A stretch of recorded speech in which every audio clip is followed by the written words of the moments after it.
তাইলে ভাই কই আপনারা কেমন আছেন? আশা করি সবাই ভালো আছেন। ইনশাল্লাহ আপনাদের দর্শকদের আমিও খুব ভালো আছি। তো আপনাদের কাছে একটা দুঃখ প্রকাশ করবার নিয়ে এলাম ভাই। সকালে বাইর থেকে এই জায়গায় কামে আইছি, এই যে দেখেন এই কোদালে যে শাবল, ওই যে একটা কোদাল দেখতে পারতেছেন।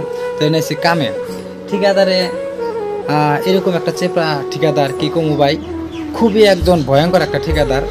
2 মিনিট কিংবা একটা কামে একটু বহা হারবো না, একটু রোদ্রে যে কাম করতেছে পরিশ্রম করলে হচ্ছে করতেছি, কামে গেছে গা বলে পারে। তথাপি কখনো যে 10 মিনিট জিরে, আমরা যদি হয়তো 2 মিনিট যদি মোবাইল লয়ে বা একটু টিপি করতেছি বা 2 মিনিট একটু রেস্ট লইতেছি, ঠিকাদারে ভাবে কি জানেন যে আমরা সারাদিন মোবাইল লয়ে ব্যস্ত থাকি, কাম চুরি করি, কামে ফাঁকি মারি, বুঝছেন। যারা যারা বিদেশ থাকেন কাম করেন হয়তো বহুত, আপনারা যে কাম করেন জায়গায় জায়গায়, আমার মতো কাম করা মানুষ বহুত আছে, বুঝছেন। এই ঠিকাদারে এর মধ্যে লাইগা থাকে না, মতো ঠিকাদার বহুত আছে, বুঝছেন কি। এই ঠিকাদারে কি হয়েছে, সকালে না ভাই আমাকে চড়ায় কিছু কথা কইছে কামে আসার পরে। কালকে তার মানে একটা কাম করবার নিয়ে কইছিল সন্ধ্যার 5টা বেজে গেছে, তারপরে কইছে আমার কামটা করার কথা। পরে ওই কামটা আমি করি নাই যেমন নিয়ে, বুঝছেন।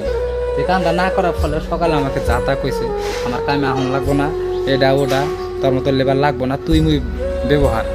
তো এই বিষয় নিয়ে ভাই খুবই দুঃখিত, আমি খুবই কষ্ট পাইছি যে প্রবাস জীবনটা যে কত কষ্ট। বিদেশে থাইকা যখন সে কাম করার পর যদি কোনো ঠিকাদারের মন না পাওয়া যায়, তাহলে তাগোর উপরে কিরকম দুঃখ ধরা হারে ভাই। যারা বিদেশে কাম করেন তারা এগুলি বুঝবেন। তো দেখেন এই যে লেবার বাইরে যে কাম করতেছে, কাম করার পরেও দেখেন সকাল থেকে কন্টিনিউ ভাবে আমরা এইভাবে কাম করে আছি, তারপরেও ঠিকাদারে আমরা মন পাই না। ঠিকাদারে ভাবে সবসময় আমরা কাম চুরি করি, কামে ফাঁকি মারি, বুঝছেন। বেশি কিছু কই পারছেন না ভাই, খুবই খারাপ আছে। ঠিকাদারে যখন সকালে আমাকে ছোটায় কিছু কইলো, বুঝছেন, তার জন্য ভিডিওটা বানাইলাম। তো যাই হোক, আমি জব টপ কিছু দিই নাই, হয়তো আরো 2-4 কথা বাড়বো, কিছু কই নাই। আশা করি দেখেন এই যে একদম পরিশ্রম সাগর মাছটা সকাল থেকে হাতে মুখা 2-4-5টা ফুসকা পড়ে গেছে গাড়ির মধ্যে। ওই যে বেলসা মারা তো জানেন খুবই কত কষ্টের কাম।